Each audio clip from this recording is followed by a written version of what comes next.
relation de couple, c'est un peu comme une pièce de théâtre qui est vécue et qui est créée par deux personnes, deux protagonismes. Ces personnes, plus elles se sentent en sécurité, plus elles vont pouvoir communiquer. Si elles sont constamment en insécurité et si elles sont constamment à jouer des jeux pour dominer, et ben le couple, la pièce de théâtre, va tout simplement ressembler à votre état interne, à tous les deux. Salut tout le monde, c'est parti pour une vidéo questions-réponses et à nouveau je me retrouve avec Caroline au téléphone et on va tâcher de répondre à une question qui m'a été posée dans ma messagerie privée. Caroline, est-ce que tu m'entends bien ? Alors, je t'entends. Bonjour Fanny et bonjour à tous. Donc, je lis la question. Oui. Fanny, j'ai besoin de ton avis. J'ai repoussé tellement de fois la discussion sur l'engagement avec Maxime parce que j'ai peur qu'il prenne peur. Mais je sens que ça me ronge. J'ai ce besoin d'avoir une réponse sur où on va, mais je me dis toujours que c'est peut-être mieux de laisser couler. Pourquoi c'est si dur de demander ce dont j'ai besoin ? Merci beaucoup. Alors, j'ai choisi cette question parce que je sais qu'elle va parler à beaucoup d'entre vous. C'est une dynamique classique. J'ai envie de m'engager, l'autre n'a pas envie de s'engager ou l'autre n'est pas clair sur ses intentions. Donc du coup, ça crée du stress et ça vient nourrir mes insécurités en interne. Aujourd'hui, j'aimerais parler de 5 points. Le premier point, c'est la peur du rejet. Avant toute chose, je vous rappelle que si vous voulez obtenir un bilan gratuitement offert, il y a un lien juste en dessous de la vidéo.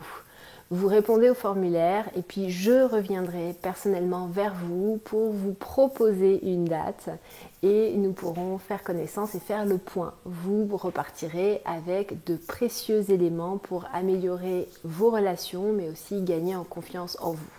Autre chose, si vous aimez ce que je fais ici, likez, partagez. C'est important pour moi et ça peut être important également pour d'autres personnes qui aujourd'hui recherchent des solutions pour avoir de meilleures relations. Et moi, je vous remercie, je vous souhaite une belle journée, je vous souhaite une très belle vidéo. Ciao, ciao les amis. Quand on a peur d'être rejeté, on n'ose pas s'exprimer. Donc du coup, je vais m'adapter ou je vais me suradapter à l'autre. La problématique, c'est qu'à un moment donné, je n'en peux plus. J'ai besoin d'être moi. J'ai besoin de pouvoir nourrir mes besoins, nourrir ce qui est important pour moi. Sinon, je vais quelque part me dessécher de l'intérieur. Et puis surtout, je vais commencer à en vouloir à l'autre. Je vais me suradapter pour obtenir quelque chose que je n'obtiens pas. Et au bout d'un moment, ce sont les ressentiments qui vont prendre le dessus. Et à ce moment-là, on commence à saboter la relation. Le deuxième point, c'est la vulnérabilité. J'en parle énormément de la vulnérabilité. C'est un point que je vois beaucoup avec les personnes que j'accompagne, que ce soit des femmes ou des hommes. Pourquoi ? Parce que dans une relation, et notamment dans une relation de couple, on a besoin d'accepter d'être vulnérable. Parfois, les conversations sont houleuses. Parfois, l'autre ne veut pas la même chose que nous. Parfois, on se sent coincé dans une relation. Ou parfois, le travail va nous mettre dans une posture délicate et on ne va pas forcément oser en parler à l'autre. Ce manque de vulnérabilité crée des blocages. C'est un petit peu comme si entre vous et la personne, vous mettiez des briques. Vous mettez des briques pour vous protéger, mais le problème c'est que, vous voyez, je mets mes mains et si je mets mes mains comme ça, en fait je ne vous vois plus et je ne vois plus l'autre. Donc du coup, ça coupe la connexion. Une relation, peu importe la relation, mais surtout une relation de couple, ça va demander d'accepter d'être vulnérable. Or, on n'aime pas ça. On est dans une société où on nous a appris à nous méfier, on nous a appris à nous protéger, on nous a appris à avoir peur plus que d'avoir confiance. Donc, il y a la vulnérabilité. Commencer à s'exprimer à l'autre et commencer à dire à l'autre, moi j'ai envie de m'engager, alors que je ne sais pas trop comment l'autre va réagir, c'est se mettre dans une posture de vulnérabilité. Mais c'est une conversation qui va permettre d'ouvrir, qui va permettre de savoir où est-ce que l'autre en est, qui va permettre de savoir où est-ce que moi j'en suis et qui va permettre de mettre de la conscience sur ce qui se passe dans la relation. Le troisième point, c'est l'évitement de conflits. Trop souvent, j'ai peur de perdre l'autre, j'ai peur d'être rejetée, je n'ose pas être vulnérable, donc du coup, je vais éviter le conflit. Ça paraît être une bonne idée, encore une fois, mais moins j'accepte le conflit, plus je m'éloigne de l'autre. je vais tout simplement me blinder au fur et à mesure. Comme je ne vais pas m'autoriser des conversations cruciales, je ne vais pas m'autoriser tout ce qui est délicat, et ben je vais me blinder, je vais me blinder, je vais me blinder, je vais me blinder, je vais me blinder. L'autre va sentir ça, parce qu'en fait je me défends. Et quand je suis dans une posture de défense, je suis également dans une posture d'attaque. Donc je vais me défendre, je vais me blinder, et du coup, encore une fois, on va créer une distance entre l'autre et moi. D'abord une distance émotionnelle, ensuite une distance psychologique et petit à petit une distance physique. Donc les couples qui ne se disputent pas ne sont pas forcément des couples qui sont en bonne santé. Souvent il y a des personnes qui vivent dans le même endroit, ça fait 5 ans, 10 ans, 15 ans qu'elles sont en couple, mais elles n'ont aucune conversation. Elles ont des vies parallèles, on va au travail, le soir on va boire des verres avec des potes qui ne sont pas forcément les mêmes potes, donc on a 2 soirées différentes. Le week-end on est devant un film, donc on est dans l'évitement de l'intimité et de la connexion. Donc on a un contrat où on vit ensemble, on a une famille ensemble, on paie des factures ensemble, mais il n'y a pas cette intimité. Encore une fois, il n'y a pas de jugement, chacun fait ses choix. On a tous besoin d'être reconnus, on a tous besoin d'être validés et on a tous besoin de se sentir aimés. Donc il y a un moment où forcément dans ces couples-là, ça coince également.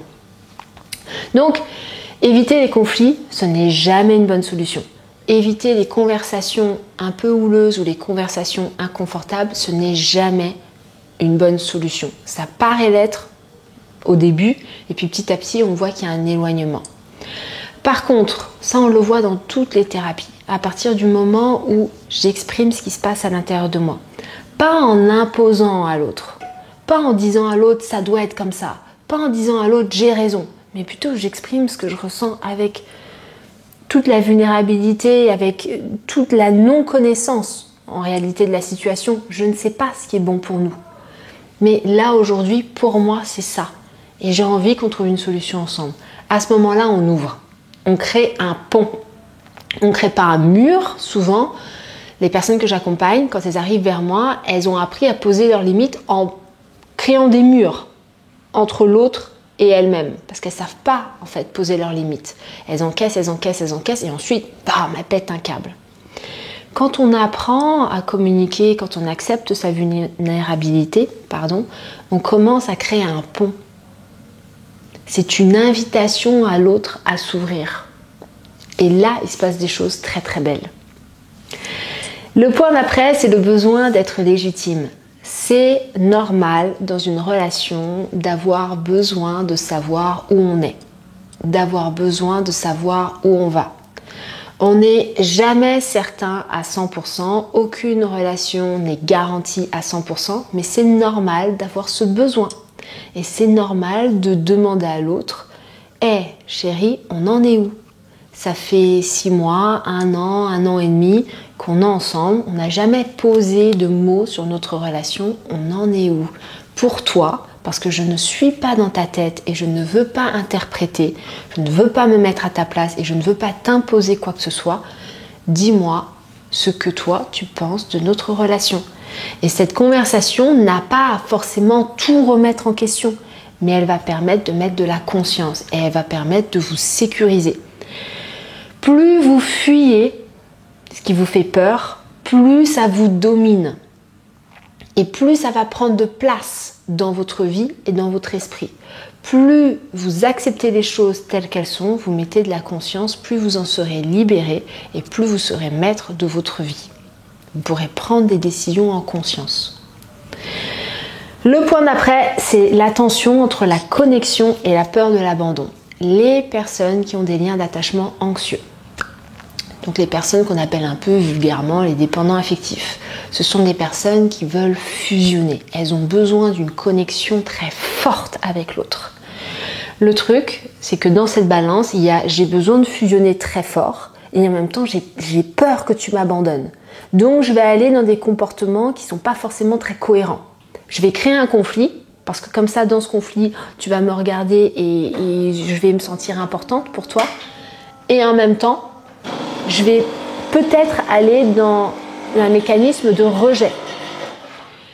Si c'est votre cas, c'est ok. Mettez de la conscience entre votre besoin de connexion et votre peur très forte de l'abandon. Et vous allez voir qu'au fur et à mesure que vous allez mettre de la conscience, vous allez pouvoir stopper certains mécanismes. Et en stoppant ces mécanismes, vous allez pouvoir vous rassurer. Mais je sais pas, je me sens un peu fragile là dans notre relation. J'ai envie qu'on trouve nos solutions ensemble. J'ai envie de t'entendre. Tu es important pour moi. C'est qui, moi, que j'incarne dans cette relation? Rien que se mettre dans cette posture d'humilité, et ça, on doit le faire hein, qu'on soit thérapeute ou juste une personne qui ne connaît pas spécialement la psychologie.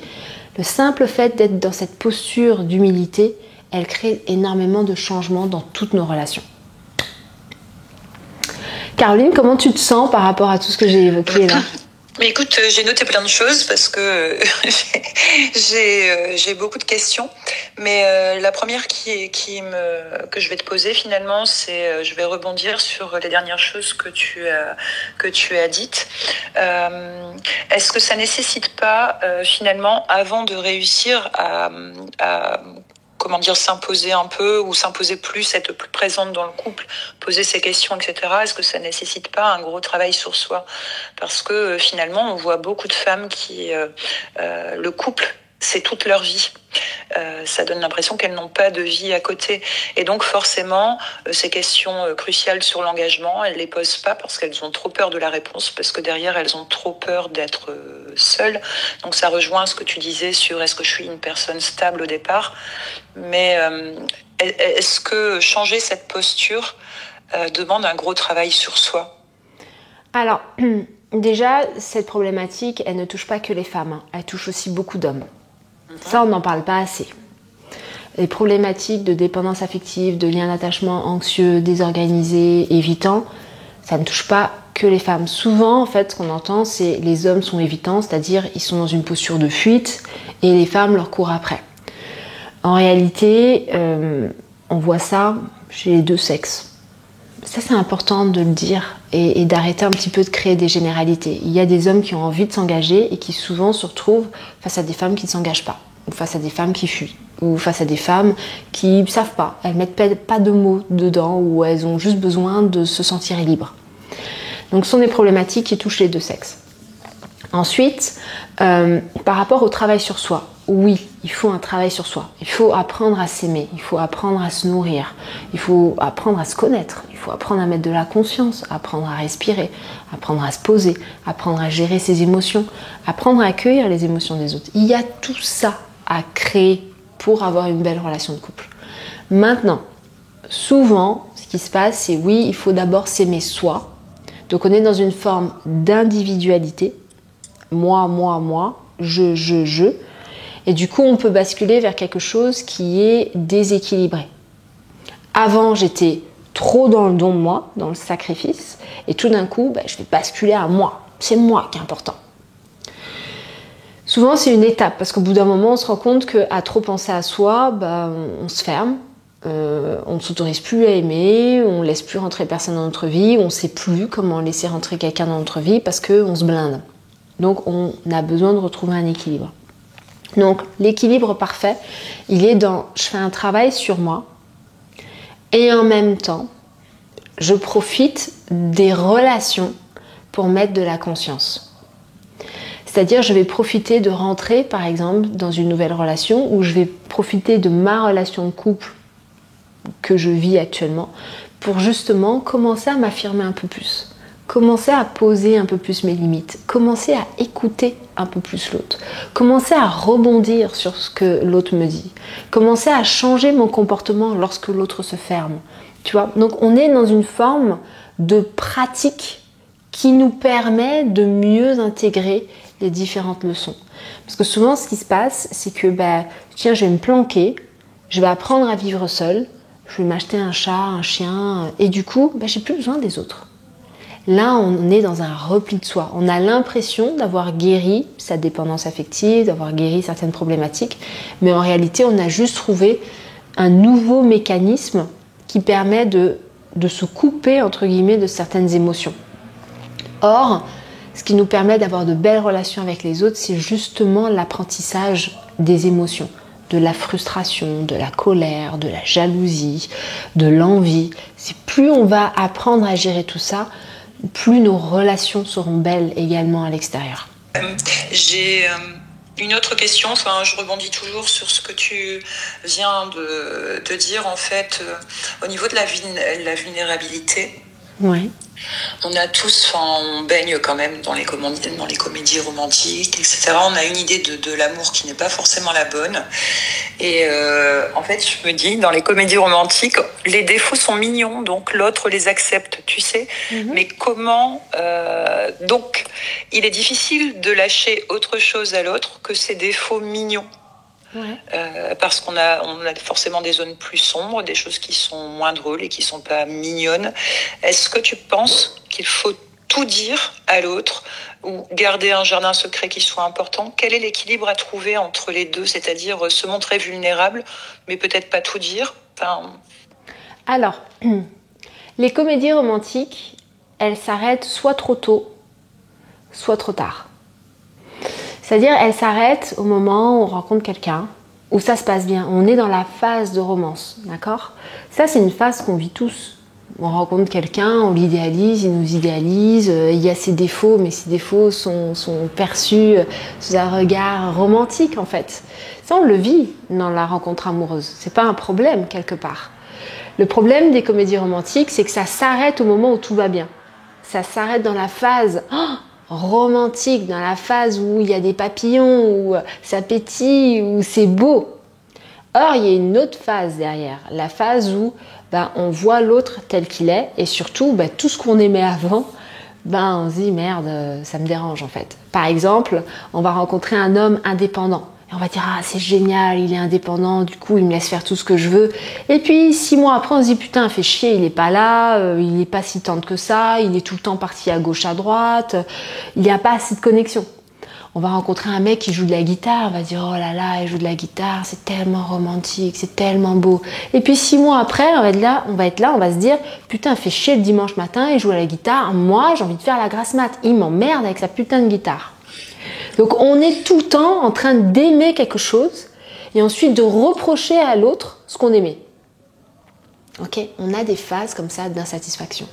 Donc les comédies romantiques, elles montrent le début, le côté rencontre, le côté fantasme, le côté on se laisse prendre par nos propres projections, mais ne montrent pas le reste.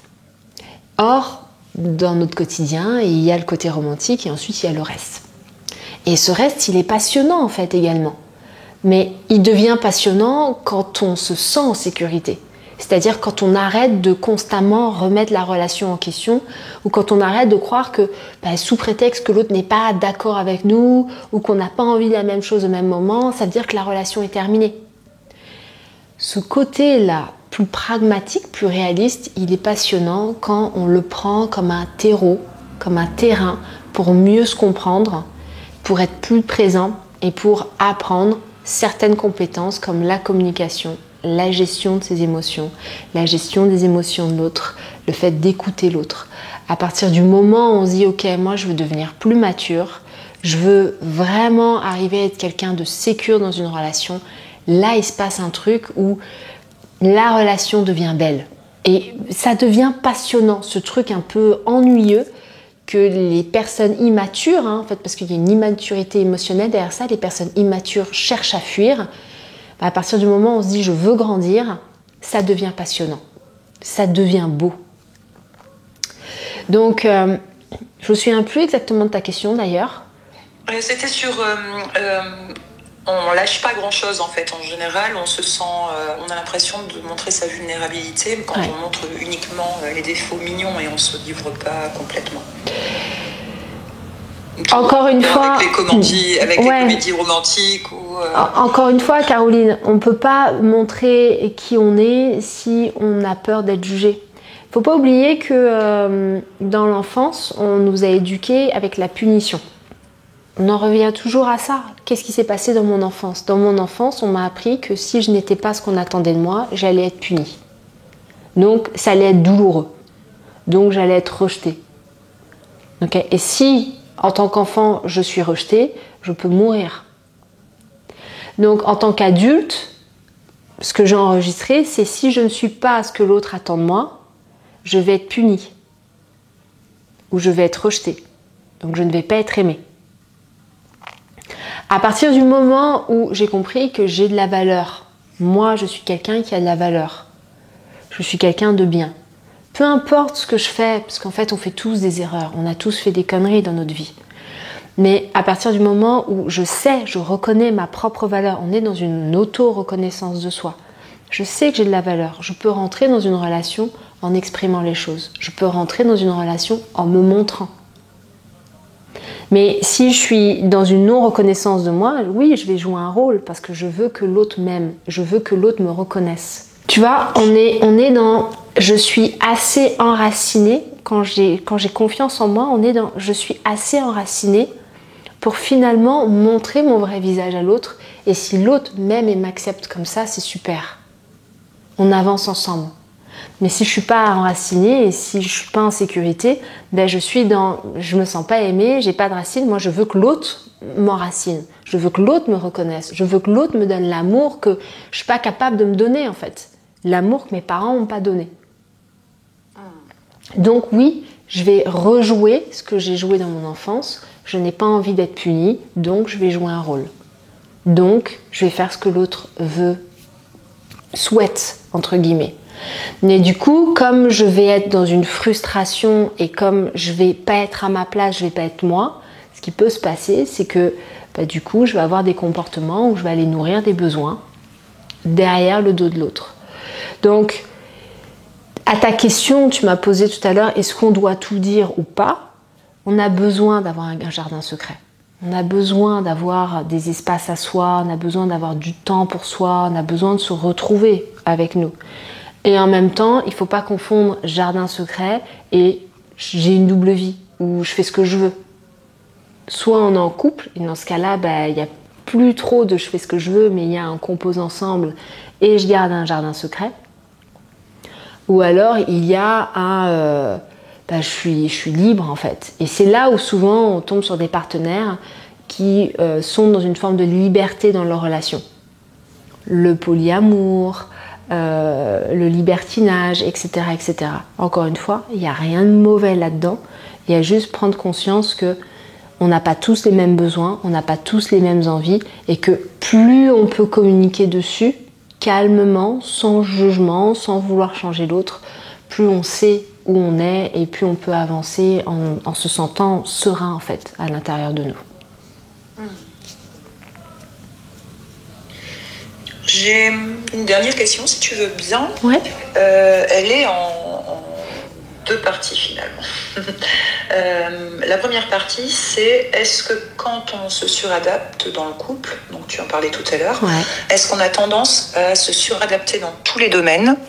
Et la deuxième partie, c'est si c'est le cas, est-ce que dans ces cas-là, il y a un domaine de prédilection pour justement travailler ce point-là et cesser de se suradapter ? Enfin, je me dis qu'éventuellement, quelqu'un qui se suradapte en couple aura tendance aussi à se suradapter à son boss, enfin, ou dans ses différentes relations dans d'autres domaines de sa vie. Ouais. Alors, il y a des degrés encore et il y a des nuances. Il y a ce qu'on appelle en anglais les people pleasers, donc des personnes qui vont se suradapter à tout le monde, qui vont être très gentils avec tout le monde, qui vont rendre service à tout le monde, qui vont pas savoir poser leurs limites parce qu'au final ils ont appris que en donnant aux autres ce qu'ils veulent ou en répondant aux besoins des autres, on va les aimer. Okay, donc dans ce cas-là, ces personnes-là, souvent sont des mécanismes de codépendance, dépendance affective, codépendance. Donc ces personnes-là vont être, oui, dans un oubli d'eux-mêmes dans tous les domaines de leur vie. Après, il y a des personnes où, au travail, elles arrivent à faire à la part des choses parce qu'elles ont bien compris qu'elles s'engagent moins émotionnellement dans leur travail. Et par contre, dans le couple, elles vont complètement s'oublier parce que l'engagement émotionnel est plus fort. En fait, ça va surtout dépendre de mon engagement émotionnel et de ma gestion des émotions. Si je suis une personne qui m'engage très fort dans mon travail et qui a besoin d'être aimée par tout le monde, oui, je vais me perdre partout. Et souvent, là, on retrouve des burn-out, notamment, puisque je ne sais pas dire non, donc je dis oui à tout jusqu'à l'épuisement. Par contre, si je suis quelqu'un qui s'engage moins dans le travail et qui arrive à poser des limites, dans ce cas-là, ça va mieux se passer, entre guillemets, au travail. Mais l'engagement émotionnel dans le couple peut être très fort. Et dans ce cas-là, bah, il va y avoir des débordements, il va y avoir des je sais pas dire non, je vais me suradapter, ça va être douloureux et je vais assimiler dans mon cerveau. C'est là où il y a un danger, entre guillemets, c'est qu'il y a un moment où le cerveau peut assimiler le couple égale douleur, ou le couple égale sacrifice, ou le couple égale bah, je m'épanouis pas. Donc du coup, bah, j'ai pas envie d'y aller. J'ai pas envie d'y aller. Ou alors je vais me dire j'ai envie d'y aller parce que je vois des films romantiques et il y a une partie de moi ou des parties de moi en interne qui vont dire non, non, on n'y va pas parce que c'est trop douloureux.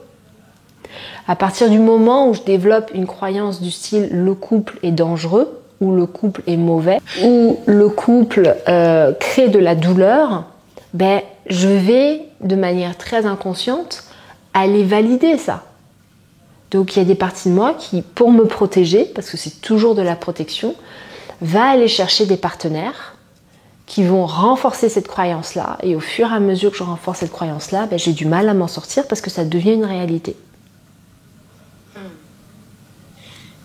Et on entre en fait dans un cercle vicieux. Ouais. Il faut vraiment se mettre en tête qu'il y a des nuances dans le développement personnel. Souvent, on entend des vérités un peu radicales. Ouais, les hommes c'est comme ça, les femmes c'est comme ça, les évitants c'est comme ça, les machins c'est comme ça. Et en fait, il y a beaucoup de nuances. Énormément de nuances. Et c'est ça qui fait que l'humain est beau. On a notre singularité, on a notre passé, on a notre histoire. Et notre manière d'être. Ok, Caroline ? Ok, bah écoute, c'est bon pour moi. Ouais. Je pense que tu as répondu à la question de départ en fait, hein, sur la discussion sur l'engagement. Ouais, super. Bah, je te remercie infiniment. Du coup, on va s'arrêter là pour aujourd'hui. Je vous remercie. Je vous souhaite une belle journée ou une belle soirée. Et n'hésitez pas, si vous avez des questions, à les mettre juste en dessous dans les commentaires. Likez, partagez, abonnez-vous, bien évidemment, puisque ça me rend service, ça rend service à la chaîne, ça peut rendre service à d'autres personnes également. Et puis, moi, je vous embrasse et je vous dis à très vite. Ciao, ciao.